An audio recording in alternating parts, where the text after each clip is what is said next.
Il y a quelques jours, j'étais avec les salariés de la clinique de l'Abbaye à Fécamp, des agents de l'hôpital public et les habitants mobilisés pour que la clinique en redressement judiciaire soit reprise avec l'ensemble de ses salariés par l'hôpital public. À défaut, un service de chirurgie disparaîtrait, entraînant d'autres graves conséquences pour les Fécampois et le devenir de la maternité y étant lié, par exemple.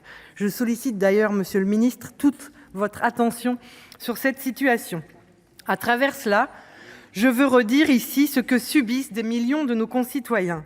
Fermeture des urgences récurrentes, délais de rendez-vous excessifs pour consulter un généraliste, impossibilité de trouver un spécialiste parfois. Comment accepter que 6 millions de personnes n'aient pas de médecin dans notre pays, que la mortalité infantile progresse et que nos urgences pédiatriques soient au bord de l'effondrement? Comment ne pas comprendre que de plus en plus de nos concitoyens se sentent abandonnés par la République? Les professionnels de santé, en ville comme à l'hôpital, sont eux-mêmes épuisés. L'un d'entre eux nous disait lors des auditions que vous avez organisées, madame la rapporteure, ne même pas voir le début de la lumière au bout du tunnel. Cette situation nécessiterait un plan Marshall, un projet de loi ambitieux, des mesures structurelles et des moyens à la hauteur de l'enjeu. En guise de quoi, nous avons cette proposition de loi qui intervient quelques mois seulement après la proposition de loi Rist, quelques jours avant l'examen du projet de loi de financement de la sécurité sociale et alors que se réouvrent des négociations conventionnelles avec les médecins.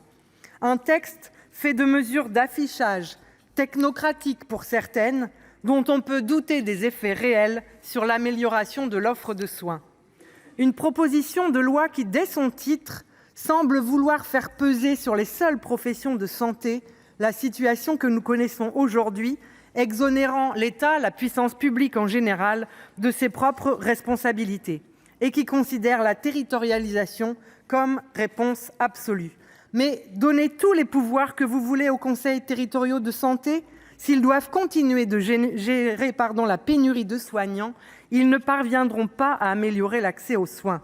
Or, c'est précisément ce qu'attendent nos concitoyens, comme les élus locaux, les collectivités locales qui se démènent pour améliorer les choses, mais se heurtent à des travers structurels de notre système de santé. Alors certes, cette proposition de loi contient de ci, de là, quelques mesures intéressantes. Par exemple, l'encadrement de l'intérim, le retour à une forme de solidarité du secteur privé pour rétablir la permanence des soins, ou encore l'exonération de la majoration du ticket modérateur pour les patients dont le médecin part en retraite sans être remplacé. Mais ce texte manque cruellement d'ambition et les modifications de la commission des affaires sociales du Sénat en limitent encore la portée. Je pense notamment à la permanence des soins ambulatoires, sujet crucial à nos yeux. La commission a également atténué le principe de responsabilité collective des établissements publics et privés sur la permanence des soins en introduisant un principe de gradation du processus. Pas de quoi donc changer véritablement la donne. Trop peu également sur la formation. Pour engager un réel effort de formation, il faudrait partir des besoins et pas des limites capacitaires de nos universités notamment. Il faudrait démocratiser les études de santé, s'appuyer sur ceux qui veulent devenir infirmiers et que Parcoursup écarte trop souvent des IFSI.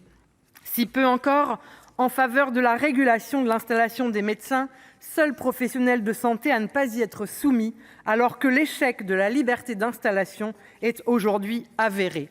Enfin, ce texte ne répond pas à l'indigne situation faite aux praticiens à diplôme hors Union européenne, les PADHUE, qui forment les premières lignes dans les services des hôpitaux désertés, avec une rémunération bien inférieure aux responsabilités qu'ils exercent. En supprimant des articles, en les renvoyant au débat du projet de loi sur l'immigration, la majorité sénatoriale fait le choix de débattre des conditions de séjour des PADHUE par le prisme du contrôle de l'immigration, plutôt que par celui de l'accès aux soins. Voilà pourtant bien la véritable priorité de nos concitoyens. Notre groupe a déposé une trentaine d'amendements pour, par exemple, rétablir l'obligation de garde les soirs et les week-ends, pour encadrer l'installation des médecins, permettre aux collectivités territoriales de bénéficier des aides à l'installation pour, par exemple, la création de centres de santé et globalement pour véritablement favoriser l'accès aux soins de tous. Parce que non, tout n'a pas été essayé pour faire face à la désertification médicale que nous connaissons et qu'il faut d'urgence sortir des impasses de notre système de santé